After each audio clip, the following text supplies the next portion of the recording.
Alors, on est vraiment dans les dernières minutes là, avant de pouvoir justement récupérer les astronautes,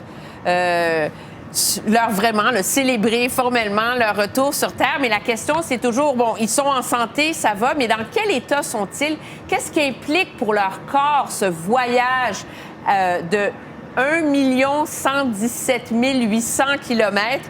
Avec nous, le docteur Julien Cavana pour décortiquer tout ça. Bonsoir. Bonsoir, merci de m'inviter à vivre ce moment historique avec vous. Oui, bien, c'est vraiment un plaisir de vous avoir 6 jours dans l'espace. C'est moins long que ce que font les astronautes sur la Station spatiale internationale. Mais est-ce que déjà, ça a un impact sur le corps humain? Ah oui, ça a un impact parce que c'est un voyage dans l'espace et puis c'est un voyage très loin.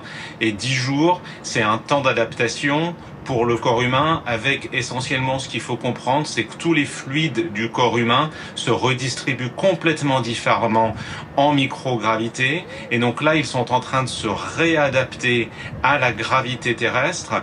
Et donc c'est pour ça que cette manœuvre de récupération, elle est si délicate parce que on ne peut pas les confronter à la gravité terrestre d'un seul coup, d'un seul. C'est pour ça qu'il faut les sortir de la capsule allongée et que très probablement pendant les 24 à 48 heures prochaines, on va les remettre debout très progressivement. Donc c'est aussi ça pour éviter un certain nombre de complications de ce retour à la gravité terrestre.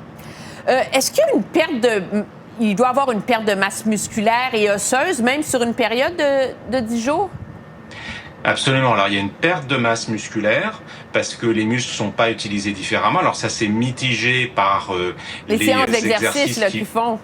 Voilà, exactement. On les voit faire du vélo, on les voit faire du sport pour essayer de garder leur masse musculaire. Mais il y a une perte de masse sanguine aussi.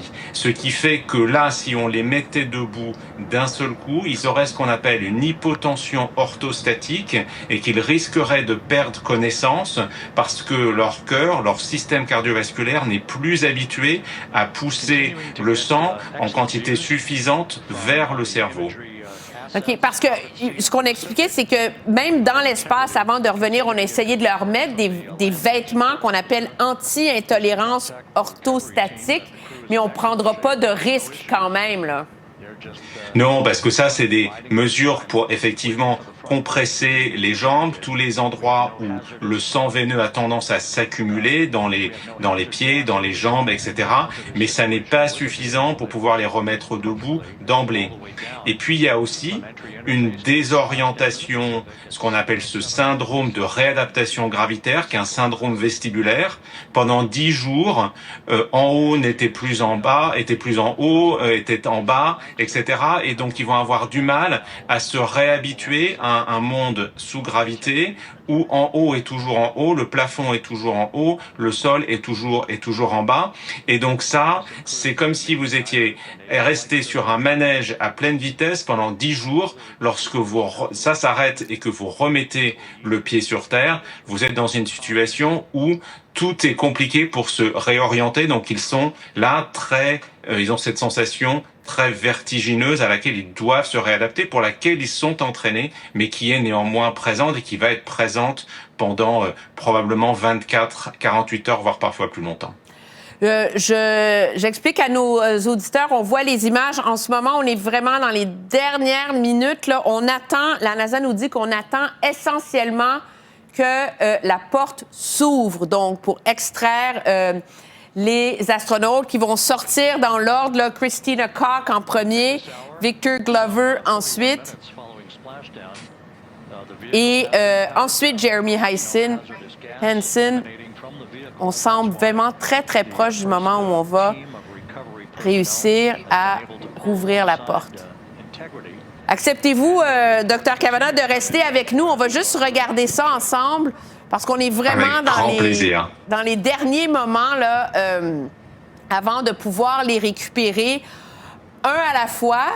Et les astronautes, Mme Baron, qui vont être amenés dans un Zodiac où on va les mettre dans un harnais, c'est ça? Pour les monter en hélicoptère, pour les amener sur le navire. Ce que la NASA nous disait dans les dernières minutes, c'est que toute l'équipe qu'on voit là a répété cette expérience-là plusieurs fois. Donc, on pourrait penser que c'est la première fois qu'ils arrivent comme ça sur l'eau pour faire cette manœuvre. Mais non, ils l'ont testé, pas avec des vrais astronautes, pas comme maintenant, mais ils sont vraiment prêts à faire la manœuvre. Et qu'est-ce qui détermine, selon vous, le moment où on ouvre la porte? C'est que vraiment... Tout est prêt, le moment les astronautes à l'intérieur sont prêts, l'équipe de sauvetage est prête, la communication entre les deux. Donc, on attend juste On se presse pas dans ces manœuvres-là. Ça vaut pas la peine. Ça vaut pas la peine de gagner 5 minutes puis d'augmenter les risques. Donc, on est mieux de prendre son temps. C'est un beau message quand même. On prend son temps pour être prêt pour faire le meilleur travail. Et là, on voit une lumière, là... Je pense que c'est une réflexion du soleil. C'est une réflexion du soleil. Hein? Oh mon Dieu, c'est vraiment... Parce qu'ici, il est un peu avant 6 heures là, sur la côte ouest, donc le soleil commence à se coucher.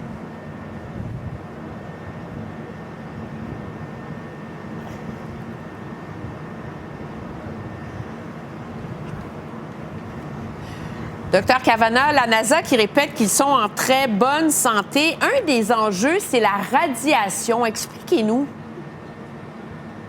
Alors, on est protégé sur Terre par un champ magnétique et cette fameuse ceinture de Van Allen. Et quand on s'éloigne du globe terrestre, eh bien, on n'est plus protégé par ce champ magnétique. Et il y a tout un tas de particules de haute énergie qui viennent de l'espace, qui viennent du Soleil, qui rentrent à travers la capsule, à travers les eaux, et que les astronautes d'Apollo, et donc dans les années 70, ont très bien expliqué qu'ils avaient ces phénomènes visuels parce que ces particules de haute énergie venaient rentrer en contact avec leur rétine et parfois même avec leur cortex visuel. Et donc, ils avaient ces phénomènes visuels. Donc, ils vont nous raconter, les astronautes, s'ils ont eu ça. On a peu de moyens pour se protéger, mais on va avoir des données scientifiques d'une qualité absolument extraordinaire parce que, rendez-vous compte, on n'avait pas de scanner, on n'avait pas d'IRM, on n'avait pas tous les progrès en immunologie qu'on a fait depuis les missions Apollo. Et donc, nos astronautes, là, vont aussi devenir des sujets d'études scientifiques qui vont permettre de faire progresser la médecine et la neurologie spatiale, y compris sur ce qui est de ces radiations cosmiques auxquelles les astronautes sont exposés quand ils sortent de cette ceinture de Van Allen pour aller vers la Lune et peut-être un jour vers Mars. Et là, on voit... Vivons le moment ensemble, je pense, parce qu'on est vraiment en train, sur le point là, d'ouvrir la porte. More than 40 people out in the water right now on those boats.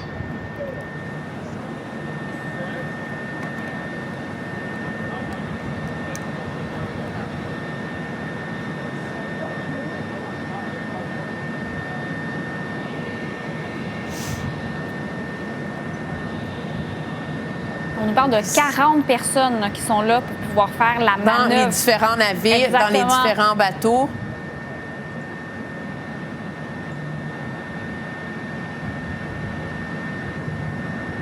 Oui, mais on sent là, qu'ils ont, je ne sais pas comment dire ça, là, accroché le Zodiac à la capsule. Là. Donc, on est vraiment dans ces derniers moments. First order of business is to set up Tout d'abord, il faut installer le porche avant et le collier de stabilisation, que l'on peut appeler comme le collier stable, simplement pour s'assurer que le véhicule demeure en position verticale et ne ballotte pas trop sur l'eau pour que les équipes de récupération puissent sortir les astronautes plus facilement.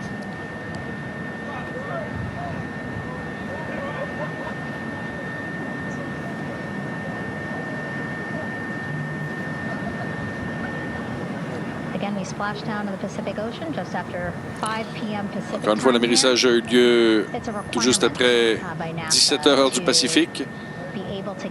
C'est une obligation de la NASA de pouvoir extraire l'équipage d'Orion dans les 2 heures suivant l'amérissage. Alors, pour l'instant, il reste encore énormément de temps. Rien ne presse. Je parlais au chirurgien du vol un peu plus tôt dans cette diffusion Et il m'a dit, vous savez, il n'y a pas de presse à sortir d'équipage. On veut simplement s'assurer qu'ils se sentent bien. Et lorsqu'ils seront prêts à prendre leur premier pas à l'extérieur d'Orion, sur ce grand bateau, le Porsche avant, les gens seront prêts. Le Porsche avant, c'est pour s'assurer qu'il y a vraiment un pont constant entre la capsule et le bateau, là.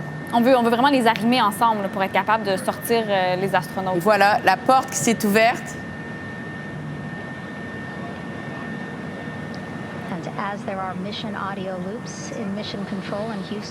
Alors qu'il y a des communications avec la mission à Houston, il y a également des communications ici sur le bateau. Et la porte de côté a été ouverte. La porte est ouverte.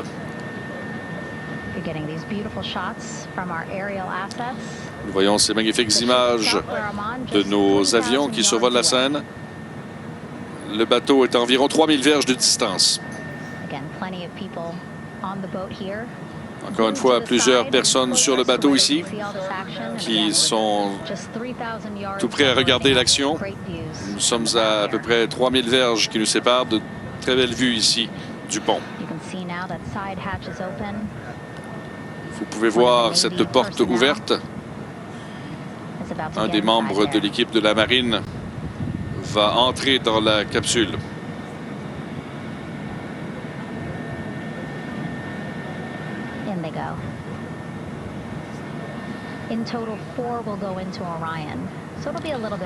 Au total, 4 membres d'équipage entreront dans le module, ce qui sera peut-être un peu serré, mais le but est d'avoir un membre de l'équipe de récupération par astronaute pour les évaluer.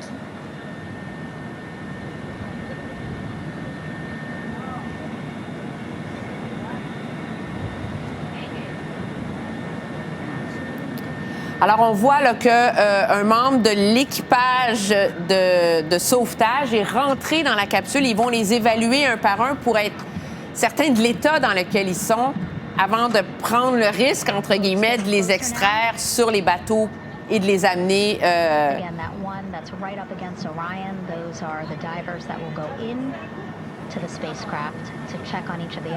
Ce sont des plongeurs qui vont entrer à l'intérieur du module pour vérifier l'état de chaque astronaute. Les autres bateaux ont d'autres opérations, en installant notamment le collier de stabilisation, en installant le Porsche avant. Éventuellement, ils vont récupérer les parachutes, tout comme procéder au remorquage d'Orion jusqu'au bateau de recouvrement. La NASA nous donne 2 heures pour faire cette étape-ci. Donc, c'est pour ça qu'on prend son temps. On a 2 heures. Ça fait maintenant pas tout à fait 1 heure encore là, depuis l'amérissage. Donc, on préfère prendre chacune des étapes à la fois.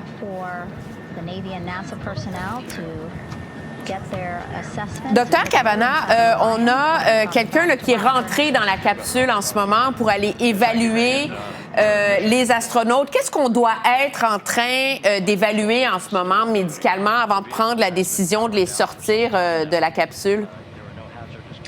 Alors, c'est un examen médical de base, donc très certainement une petite évaluation cognitive pour vérifier qu'ils sont bien conscients, qu'ils sont bien orientés, qu'ils n'ont pas trop de nausées, qu'ils n'ont pas vomi, que la tension artérielle est à un niveau correct, qu'il n'y a pas eu de blessure pendant la réentrée, parce qu'on peut potentiellement être blessé sans nécessairement s'en rendre compte. Donc c'est cet examen sommaire, cette checklist qui est faite avant qu'on prenne la décision de les faire sortir, de façon à ce que s'il y ait quelque chose qui est problématique, on puisse prendre le temps de délivrer les premiers soins avant de les faire sortir. OK, donc on n'est pas dans une logique où s'ils sont mal en point, on va les sortir à toute vitesse. On va essayer de les soigner dans la capsule? On n'est pas là-dedans pour l'instant parce que on a quand même les premiers signes. Ils ont tous dit qu'ils étaient en bonne santé, donc il n'y avait pas d'urgence évidente à les faire sortir. Donc c'est plutôt une vérification. S'il y avait eu une blessure évidente qui s'était produite pendant la réentrée, on aurait vu quelque chose de différent où ils se seraient vraiment précipités pour essayer de rentrer et leur prodiguer les premiers soins directement dans la capsule. On n'est pas là-dedans, donc ils prennent leur temps. Ils vérifient encore une fois que l'état de santé de ces astronautes est bon avant de prendre la décision de les faire sortir un à un. Et donc le protocole est très très huilé. Vous avez dit tout à l'heure, il y a un ordre particulier dans lequel ils vont sortir. Rien n'est laissé au hasard. Je veux revenir à ce que vous nous disiez avant là, sur le fait que leur exposition à la radiation, les techniques modernes de la médecine, fait en sorte qu'ils vont devenir des cobayes. Est-ce qu'il y a vraiment des percées médicales qui peuvent venir de l'observation de ces astronautes-là? Alors, oui, ils vont être étudiés, ils vont avoir un bilan de santé ce soir avec un bilan cognitif, un bilan neurologique. Ils vont avoir un examen ophtalmologique qui est très important parce qu'on a fait une découverte il y a à peine 10 ans. C'est ce qu'on appelle le syndrome neuro-oculaire associé au vol spatial, qui est le résultat, non seulement, je vous disais tout à l'heure que le sang a tendance à se redistribuer vers la tête en l'absence de gravité, mais aussi le liquide céphalorachidien, qui est donc le liquide dans lequel le cerveau et la moelle épinière baignent dans la boîte crânienne et dans le rachis.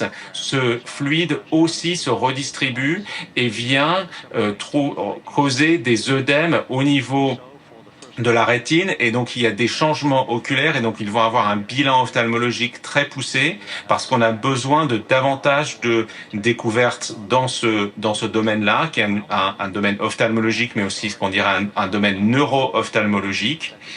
Et puis, quelque part, ils n'étaient pas seuls dans la capsule parce que il y a un nouveau modèle qui s'appelle Avatar, qui est un système de cellules humaines d'émulation quelque part de différents tissus humains, cardiaques, pulmonaires, etc., qui était donc ce projet de recherche qui était dans la capsule pour exposer ces cellules humaines aux radiations cosmiques, au vol spatial, pour qu'on puisse étudier à l'échelon cellulaire quelles sont les conséquences de ces vols spatiaux quand on s'éloigne très très loin de la Terre. Est-ce que le corps humain se remet objectivement du choc qu'on lui fait subir avec ce genre de mission-là? Alors, pour ce qui est de l'hypotension orthostatique, pour ce qui est de ce syndrome de réadaptation gravitaire, de se réorienter dans l'espace, et très probablement sur ce syndrome donc de neuro-oculaire dont je vous parlais, on a des données qui nous font penser que les astronautes récupèrent très bien avec la kinésithérapie, la thérapie physique, etc., pour se remettre sur pied.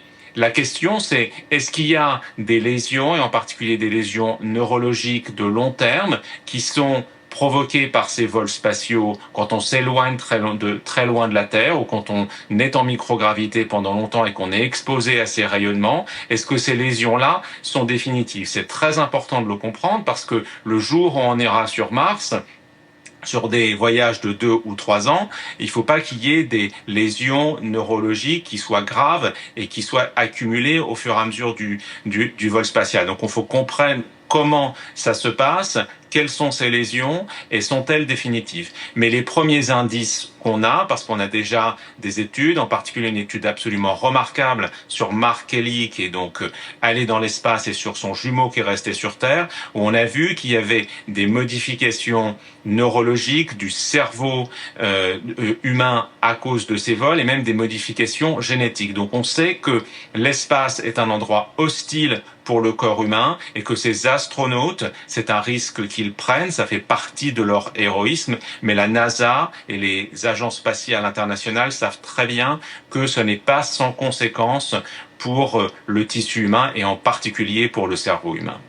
Donc finalement, ces missions, une station sur la Lune, puis donc la station sur la Lune, par la suite les missions sur Mars, ça va amener à petit faire avancer la médecine, voire même la transformer ici sur Terre? Alors, potentiellement, on va peut-être comprendre des choses au travers de ces expériences de stress sur le corps humain, sur le système nerveux central humain, peut-être faire des découvertes, peut-être aussi des découvertes en génétique, en inflammation, en maladies infectieuses, qui nous permettront de comprendre des choses ici sur Terre où un certain nombre de phénomènes sont plus lents. C'est ça aussi qui est très excitant dans la science spatiale, c'est que on est en temps réel à faire des découvertes sur l'influence de cet environnement qui nous permettent aussi, quand les astronautes se réadaptent, de comprendre ce qui se passe ici sur Terre. Et c'est ça qui est fascinant. Docteur Julien Cavana, mille merci pour vos explications, vos lumières sur tout l'aspect humain, soins de santé. Et justement, on va voir là, ce qui